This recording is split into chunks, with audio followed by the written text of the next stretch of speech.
Yasuo, the unforgiven. As a child, Yasuo often believed what the others in his village said of him. On the best days, his very existence was an error in judgment; on the worst, he was a mistake that could never be undone. Like most pain, there was some truth to it. His mother was a widow already raising a young son, when the man who would be Yasuo's father blew into her life like an autumn wind. And, just like that lonely season, he was gone again before the blanket of Ionian winter settled over the small family. Even though Yasuo's older half-brother, Yone, was everything Yasuo was not, respectful, cautious, conscientious, the two were inseparable. When other children teased Yasuo, Yone was there to defend him. But what Yasuo lacked in patience, he made up for in determination. When Yone began his apprenticeship at the village's renowned sword school, a young Yasuo followed, waiting outside in monsoon rain, until the teachers relented and opened the gates. Much to the annoyance of his new peers, Yasuo showed natural talent, and became the only student to catch the attention of Elder Soma, last master of the legendary wind technique. The old man saw Yasuo's potential, but the impulsive pupil refused his tutelage, remaining unbridled like a whirlwind. Yone pleaded with his brother to set aside his arrogance, gifting him a maple seed, the school's highest lesson in humility.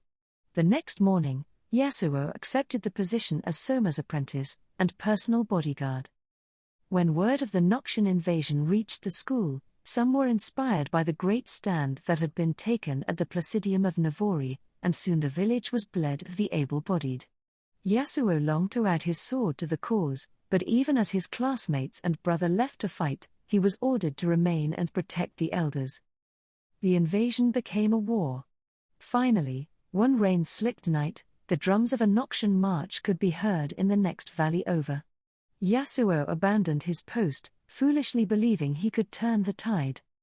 But he found no battle, only a raw grave for hundreds of Noxian and Ionian corpses. Something terrible and unnatural had happened here, something that no single blade could have stopped. The land itself seemed tainted by it. Sobered, Yasuo returned to the school the next day, only to be surrounded by the remaining students, their swords drawn. Elder Soma was dead, and Yasuo found himself accused not only of dereliction, but of murder. He realized the true killer would go unpunished if he did not act quickly, so he fought his way free, though he knew this would all but confirm his apparent guilt. Now a fugitive in war-torn Ionia, Yasuo sought any clue that might lead him to the murderer. All the while, he was hunted by his former allies, continually forced to fight or die.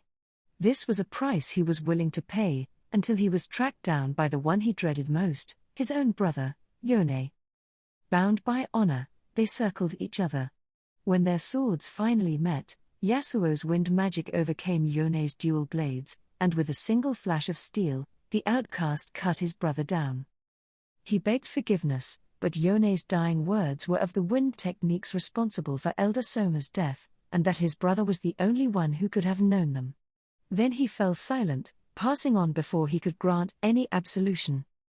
Without master or brother, Yasuo roamed the mountains distraught, drinking away the pain of war and loss, a sword without a sheath.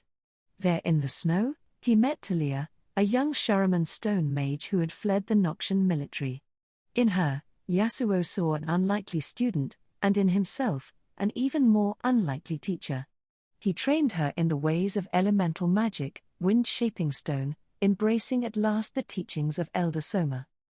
Their world changed with rumors of a risen Sharaman god-emperor. Yasuo and Talia parted ways, though he gifted her the treasured maple seed, its lesson now learned. As she returned to her native desert sands, Yasuo set out for his own village, determined to put right his mistakes and find his old master's true killer. Within the stone walls of the council hall, Elder Soma's death was revealed to have been an accident, one brought about by the Noxian exile known as Riven, and one for which he felt deep remorse. Even so, Yasuo still could not absolve himself of the choice he had made to abandon his master or, worse yet, how that choice had ultimately led to Yone's death. Yasuo eventually journeyed to the Spirit Blossom Festival in Welly, though he held little hope that its healing rituals would ease his heart. It was there he encountered a demonic creature that sought to devour him, and Azakana that fed on his pain and regret. Yet a masked intruder intervened, striking down the creature with righteous fury, and Yasuo realized he knew this man. It was Yone. Fully expecting his brother to take vengeance, Yasuo was surprised when Yone let him go with little more than a bitter blessing. With nothing left for him in the First Lands, Yasuo has embarked on a new adventure, though he knows not where it will lead, his sense of guilt the only thing weighing down the free wind.